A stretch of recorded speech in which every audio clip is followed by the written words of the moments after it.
Harrison sat on the banks of the Tennessee River.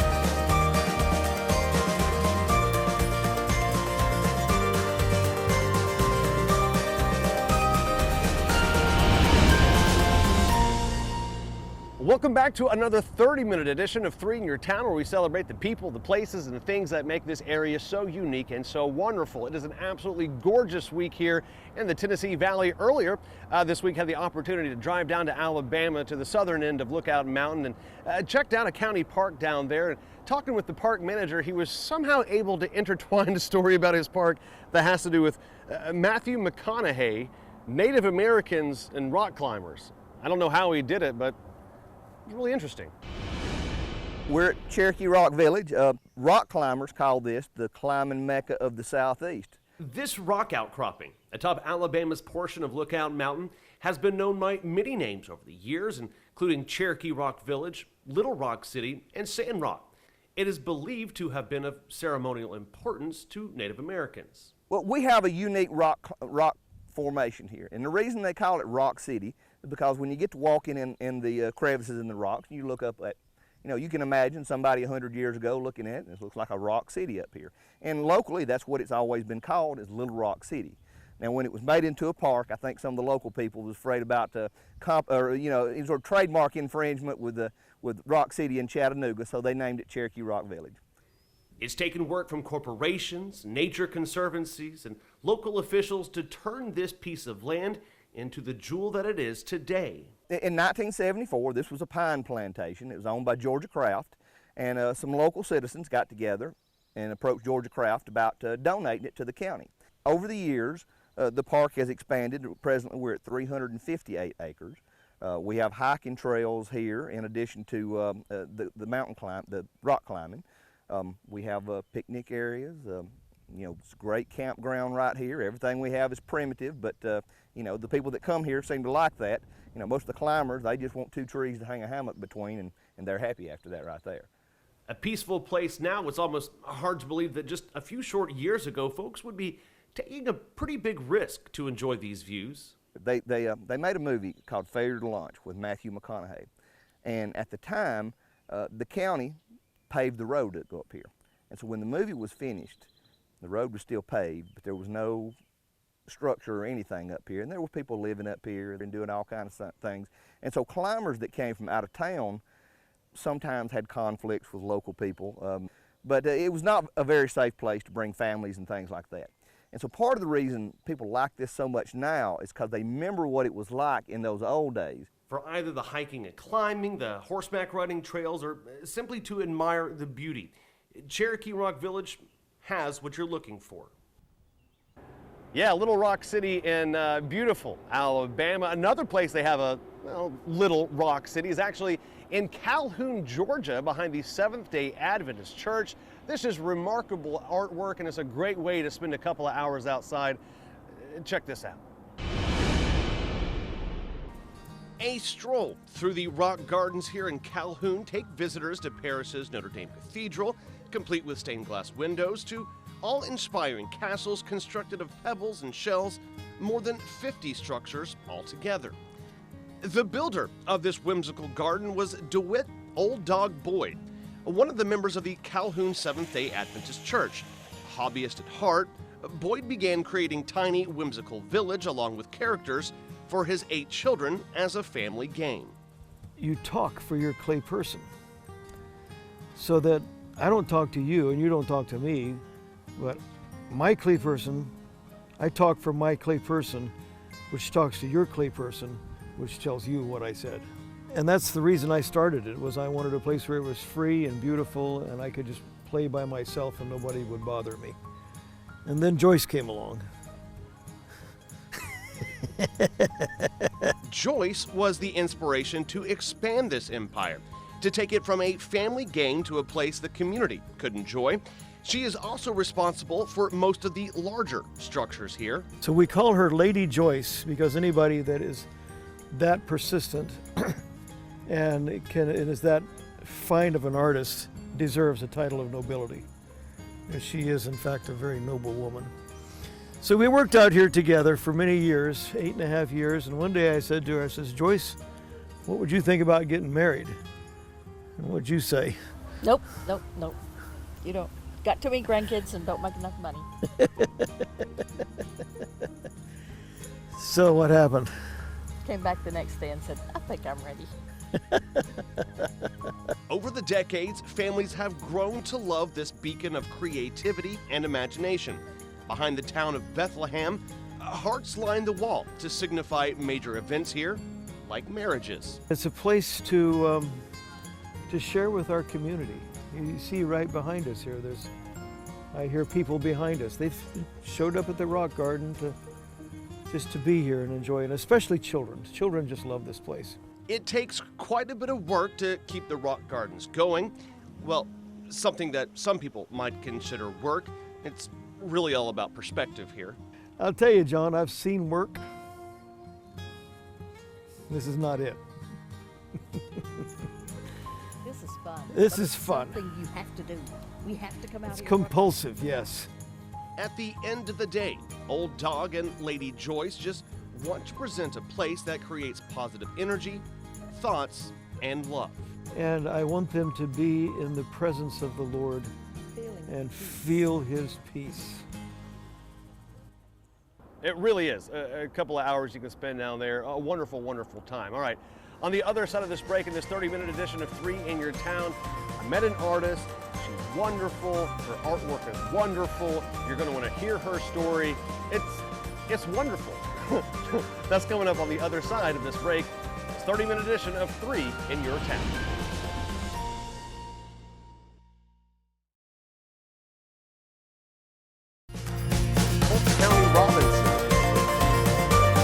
Town of Harrison, set on the banks of the Tennessee River.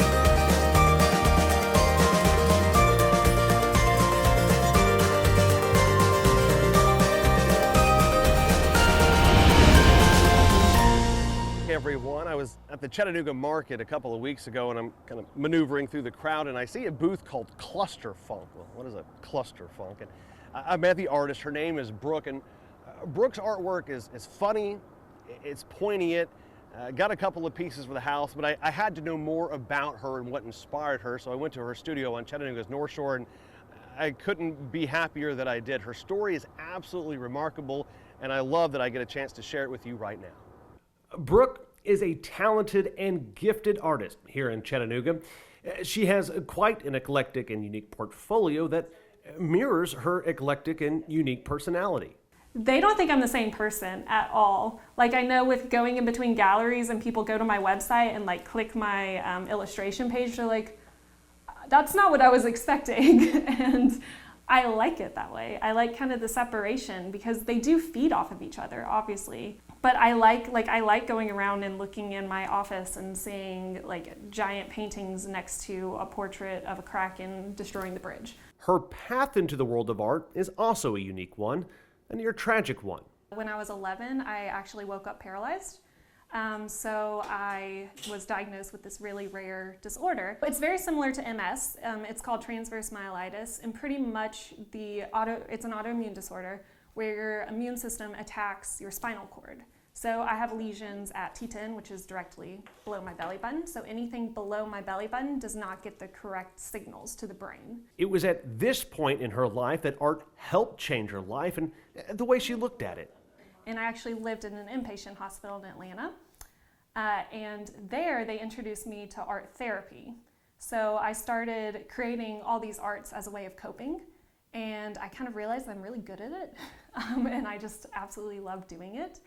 So I kind of carried that through the rest of my life, using my artistic practice as not only a way of coping, but as a way of kind of understanding my body, the diseased body, as well as the ability to add humor into my life and fun. It would be easy, almost acceptable, to be bitter or resentful when life deals you a poor hand, but Brooke chose to love life and laugh at it. I think humor is the coping mechanism that people kind of forget about. And I think that's the only way you can find happiness, is to find humor in everything. It was as if I was making my entire life about that. And so that's where I kind of started saying I can choose to make this my entire life, or I can choose happiness every day. And so I've kind of found the balance where I make aliens and dinosaurs on top of the aquarium, and I also make these paintings about sensitization and neuropathic pain. Coming up on this 30-minute edition of 3 in Your Town, we are headed down to beautiful White, Georgia to check out Old Car City, USA. Not only is it a remarkable collection of cars, it's also quite the collection of characters as well. We'll introduce you to them. Also, we're going to be talking about Outdoor Chattanooga's Learn to Skateboard program. It is free, it is fun, it's something you might want to get involved in. That's coming up after the break.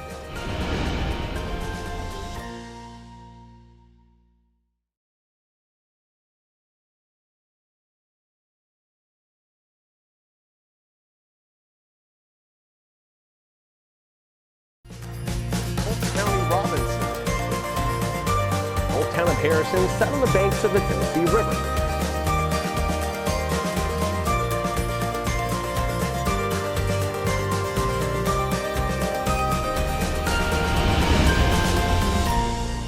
Welcome back to this 30-minute edition of 3 in Your Town, where we celebrate the people, the places, and the things that make this area so unique and so wonderful. And one of the wonderful things that I've recently discovered is the skateboard community here in Chattanooga.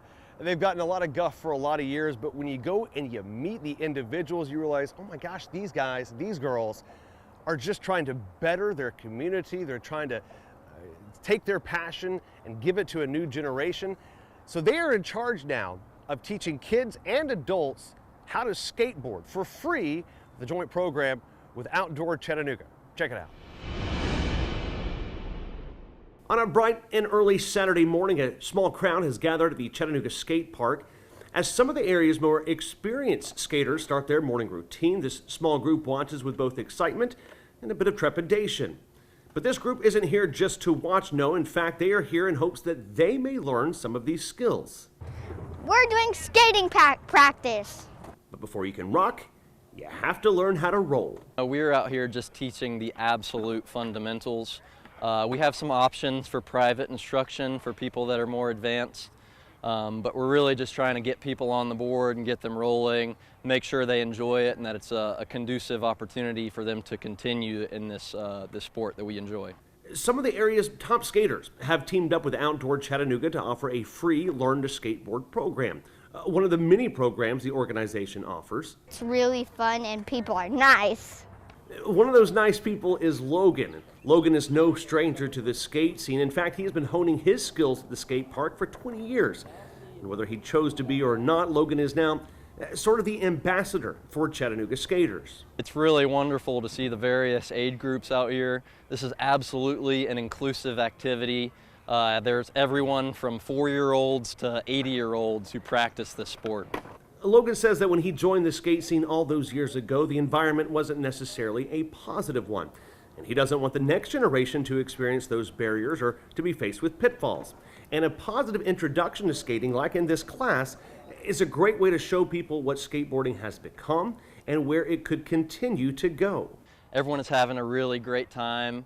That's really the most important part, is that this is an enjoyable experience that makes you want to come back and do it again. This group seems to be convinced that this experience has been time well spent, and some would like to extend an invitation to you. I would say, hello, would you like to learn a new ability of how to skate so you can skate for a long time and have fun? That is one mode of transportation. If you're looking for something with a bit more horsepower, though, obviously we go with the automobile. But today we're not talking about new automobiles. No, no, no. We're talking about old automobiles. And I mean old automobiles. It's this bizarre, in the best way, car museum in White, Georgia called Old Car City, USA. We've been here since 1931. My mother and daddy put up a store right across the road, and then we got in the junk business later, selling parts. Depression time, another dime a day, mounted up. And so in the 70s, they quit selling parts but still had some old cars.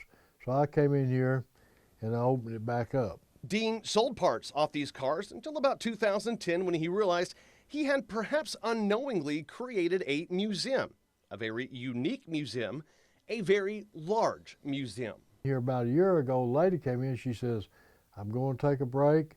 I've already been 6 miles. It's going to be over 7 by the time I get out there and do the rest. So it's over 7 miles of trails. People started coming to North Georgia to admire this 4,000 plus car collection. For some, it was for oddity's sake. For others, a bit of nostalgia. People comes in here that they see the car they got married in. And the kids come here because they probably never seen any of the old cars, and it's history for them. But we have people coming in here that wants to take their anniversary pictures. They don't mind if it's a junk car or a rough car, it's 67 GTO. So they come and they bring a lot of times bring their family and a photographer, and they take pictures. Of course, when you're trying to find one particular make on this 34-acre lot, you're gonna need someone who knows the place. Well, do they have the guide for you? My name is Monkey Wrench, here at Old Car City. We're at the best place you could be on earth as far as old cars. Monkey Wrench started coming here when he was just 15. At the time, he was just a car enthusiast. I went across the street, talked with Dean, I asked him to look at the cars, and he said, did you pack a lunch? And I said, no. He said, well, you should have. Now, this Mopar man helps oversee the day-to-day facility operations. The guy has more car knowledge than just about any gearhead, but Monkey Wrench also understands the subtle beauty of each car design. The art is the art of the cars. I mean, we had style back then that we no longer have because everybody's trying to make a quick buck, and the world went automatic. Over the past decade, photographers have really started to appreciate the beauty of Old Car City, the light, the lines, the juxtaposition. Now it is an actual worldwide destination for a nominal fee. A few years later, they started bringing models in. So I seen that they were making money. Why couldn't I make a little money? Dean is an art enthusiast. He encourages it and even participates in it. He actually has his own gallery here. A majority of it is comprised of his cup art, a cessation technique to curb a smoking habit of more than 40 years ago. So whether it's the cups, the cars, or the clean air, this whole place is geared to have you experience something a little left of center. A lot of them come by Pacific to see me to congratulate me for saving all this history, and get a lot of compliments like that, and that makes you feel, that makes your day. Makes you want to come in the next morning early, On the other side of the break, we are headed back to the kitchen to put together a chocolate strawberry cheesecake sandwich. It's delicious, it's super easy to make, and it's like 5 ingredients. It's loaded with sugar, you'll love it.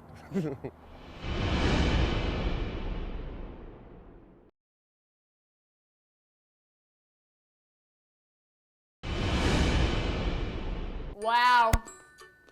Welcome back to the kitchen, everyone, and I guess happy early Mother's Day. Yes. Yes. Yes. Happy Mother's Day, Rhonda and Regina. You're welcome. We are going to make a special sweet treat for all the moms out there, and if you're not a mom, still fine to eat this too. This is Claire. Hey, say hi, Claire. Hi, Claire. This is called a what? Chocolate dipped strawberry cheesecake sandwich. Yeah, so these are the ingredients, just a couple of graham crackers, some melty chocolate, some sugar, some strawberry jam, butter, and what's this other thing called? Cream cheese. That's the one. Yep, join us, we know what we're doing. Claire is breaking out the mixture. We are also lining a pan with parchment paper because this is going to go in the refrigerator a couple times. First and foremost, though, 1 full stick of butter. We buy halvesies, so a full stick is what we're going to do. Some deliciously, wonderfully smelling strawberry cream cheese. 8 ounces. I was actually impressed. I expected to open this and see like a little sample gun. So. Oh, yeah. no. It smells wonderful. So I'm giving you congratulations because it wouldn't last that long with me. And you said 3 cups. Confectioner sugar. So that's a lot. This first and then the sugar. All right, you do that, and then we're gonna go to the blender. Ooh. I know.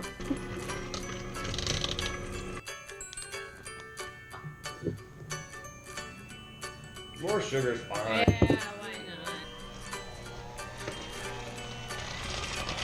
We are breaking graham crackers in half. And anything that doesn't make it in half, we eat. But we're going to break them in half, lay them down like this, and then a dabble of the icing, and then a dabble of the jam. Yep. And then we close the sandwich. Yes. Like this? Yeah. And we're gonna put this in the freezer for 15 solid minutes. Don't press this down so hard that all. You're not gonna hear it over my Oh, you're gonna hear like a squirrel. Oh no. I'll just pause. I'll hold it in my mouth. Freezer. It goes in the freezer. The sandwiches are in the freezer. Claire, now we are going to melt the chocolate. Yes, we are. We're gonna put it in a microwave safe dish. Microwave it in increments of 30 seconds until it's good and melted. And then we're going to take the sandwiches out of the freezer and dip. Yep. Then we're going to put them back on the, and then back in the freezer. Fridge. But yes.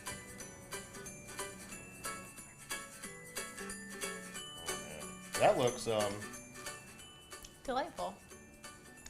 I think so. Let's do it, shall we? Oh man, I'm genuinely excited about this. I think it's going to be Ooh. good. Yeah. I don't know. Wow. Boom. Bam. That High five. is delicious. So good. Holy cow. Whoa.